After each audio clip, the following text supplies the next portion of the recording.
నేను వెంకట్ తేజ.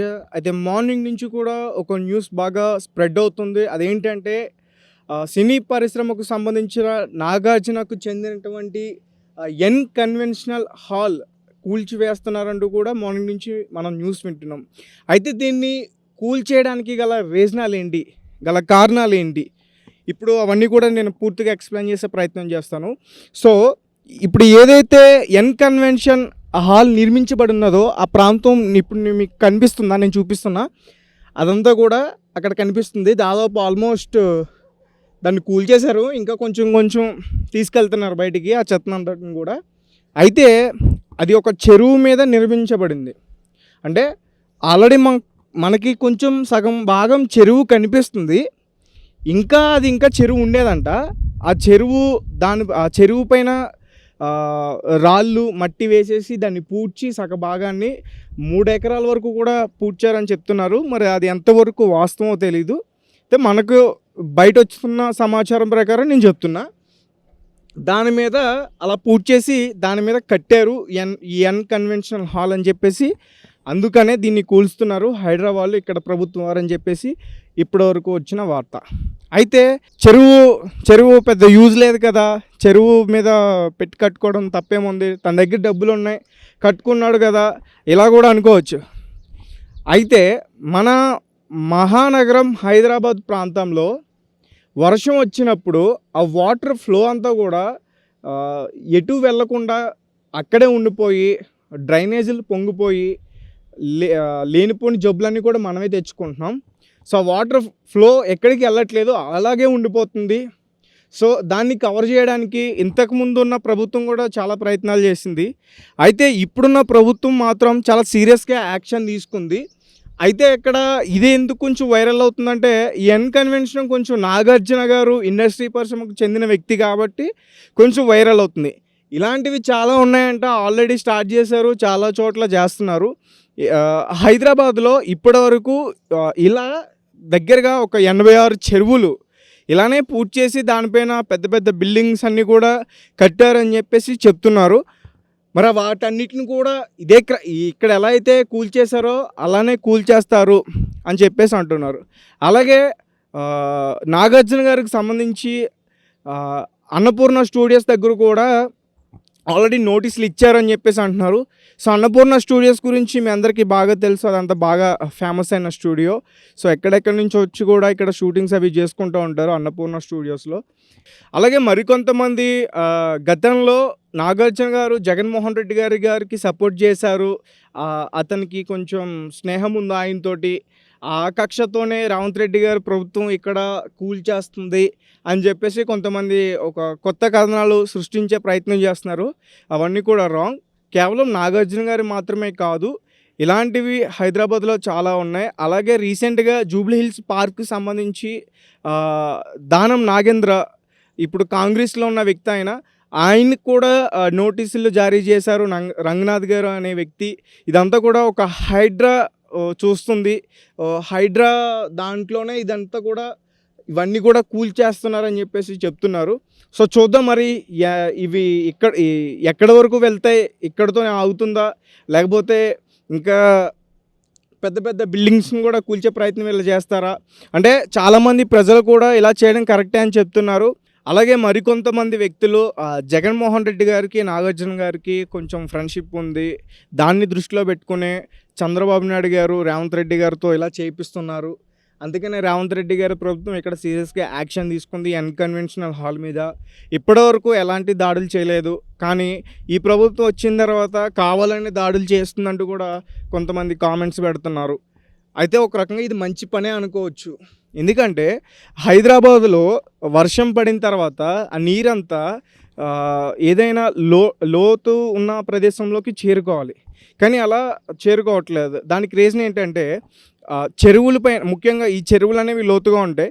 ఈ చెరువులకు సంబంధించి వాటిని పూర్తిగా పూడ్చేసి వాటి మీద బిల్డింగ్స్ చాలానే కడుతున్నారు. సో ఇది ఒక్కటే కాదు, ఇలాంటివి చాలా ఉన్నాయి.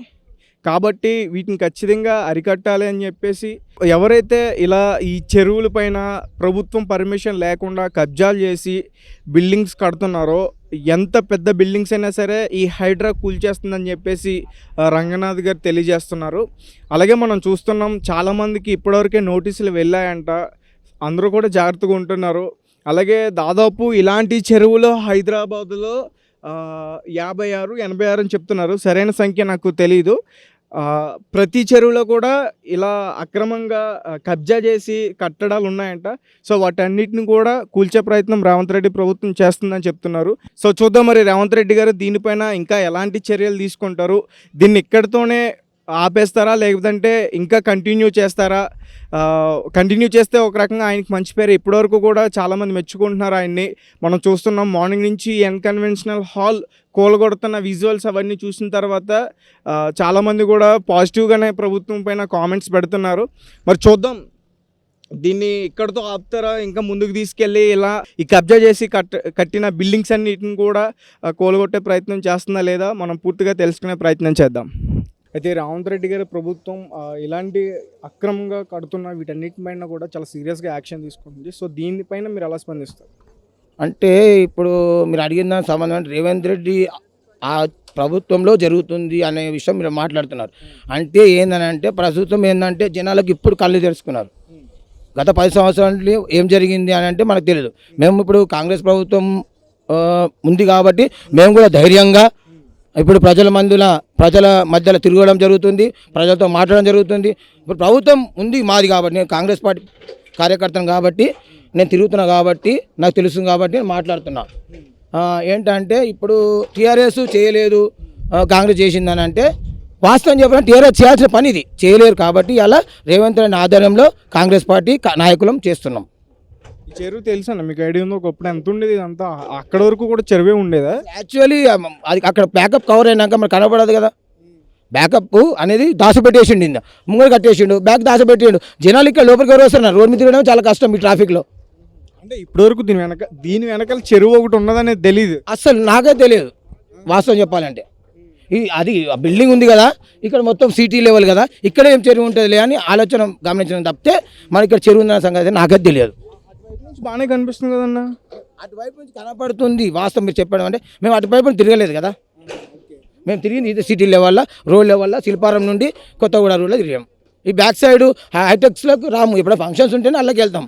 అక్కడే ఇప్పుడు ఇవన్నీ కూడా ఇప్పుడు ఈ రోజు ఏర్పడ్డాయా ఈ దారులు? ఇవన్నీ కూడా ఈ క్రేన్లు వచ్చాయి కాబట్టి మీరు అడగడము 100% కరెక్ట్. కానీ మేము ఇళ్ళకి రాలేదు కదా, నేను అదే చెప్తున్నాను. మేము ఉండేది లింగంపల్లిలో. మేము గత 10 సంవత్సరం మాకు కాంగ్రెస్ పార్టీ లేదు, మేము తిరగలేదు. వెళ్ళి కార్యకర్తలు మా పని ఏంది రోడ్ మీద తిరగడం, ఇక్కడ ఏం కబ్జా చేయడం మేము అంత అబ్జర్వ్ చేయలేదు. మా పార్టీ వచ్చింది కాబట్టి మన ప్రభుత్వం నడుస్తుంది కాబట్టి కబ్జాలు ఎక్కడెక్కడ చేసి ఏంది అనేది అబ్జర్వేషన్ ఇప్పుడు మేము స్టార్ట్ అయినాం. గత 9 నెలలు అయింది ఇప్పుడు స్టార్ట్ అయ్యి. మరి మేము 8 నెలలతో ఇప్పుడు పట్టుకున్నామంటే అర్థం చేసుకోండి, మేము పనిలో ఉన్నామా లేదా కాంగ్రెస్ పార్టీ? చెప్పండి మీరు అంటే కదా చెప్పండి. పనిలో ఉన్నాం, పనిలోనే ఉంటాం. అంటే కేవలం ఈ సిటీకి సంబంధించిన వాటిలోనే కూలుస్తారా, మొత్తం రాష్ట్రం అంతా కూడా ఎక్కడ ఉన్నా కానీ కూల్చే ప్రయత్నం చేస్తారా? ఇప్పుడు చూడండి మీరు, ఇక్కడే సిటీ అంటే సిటీ ఒకటే పుట్టలేదు తెలంగాణలో. అంటే చాలామంది ఏమంటారంటే సిటీలో ల్యాండ్ వాల్యూ ఎక్కువ కదా, దానివల్లనే ఈ అక్రమంగా ఉన్న వాటిని కూల్చుతున్నారు, లేదంటే పట్టించుకోరని చెప్పేసి అంటున్నారు. కరెక్ట్, మీరు అన్నది 100% కరెక్ట్. ఎందుకంటే ఇప్పుడు ఉన్నవాడు గొప్పవాడు, పేదవాడు అనేది తీసుకొచ్చారు. పేదవాడు ఉన్నవాడు ఇలా కావాలి అంటే ఊరు కాదు, సిటీ కాదు, డబ్బు కాదు, గజం లెక్క ఇంపార్టెంట్. డబ్బు లెక్క గజం లెక్క ఇంపార్టెంట్. మనిషి గుండెకాయ ఎంతో, గుండెకాయ వాల్యూ ఉంటుందా? గుండెకి వాల్యూ ఉంటుందా? పేదవాడి గుండె, గొప్పవాడి గుండె వాల్యూ ఉంటుందా? Same value. అదే ఆ వాల్యూ తీసుకురావాలి. అయితే ఇప్పుడు చెరువుని సగభాగం పూడ్చి కట్టారు అని చెప్పేసి అంటున్నారు. దాని మీద ఇప్పుడు ఆల్మోస్ట్ దాన్ని కూల్చేశారు. దాని తర్వాత ఇప్పుడు తవ్వుతారా దాన్ని మళ్ళీ చెరువులో కలిపేయడానికి? ఇప్పుడు ఇది గవర్నమెంట్ ఏంటి చెరువుది కదా, చెరువే ఉండాలి, చెరువే చేయాలి. అట్లా అని చెప్పి ఇప్పుడు అది పగలగొట్టామని చెప్పేది గవర్నమెంట్కి రాదు. ఆల్రెడీ చెరువు అంటేనే గవర్నమెంట్, ఆ గవర్నమెంట్ లెవెల్ చెరువే ఉండాలి. అది కూలగొట్టామంటే దాన్ని లెవెల్ చేస్తే మళ్ళీ వాటర్ వచ్చేస్తాయి, ఫ్రంట్కి వెళ్ళిపోతాయి. యాజ్ యూజువల్ ఎట్లా ఉండే ఫస్ట్ అట్లా ఉంటుంది. అయితే కట్టుకున్నాడు కూలిపోయిందా, దాన్ని లెవెల్ చేస్తే వాటర్ ఇవన్నీ తీసేస్తే లెవెల్గా వాటర్ వచ్చేస్తాయి.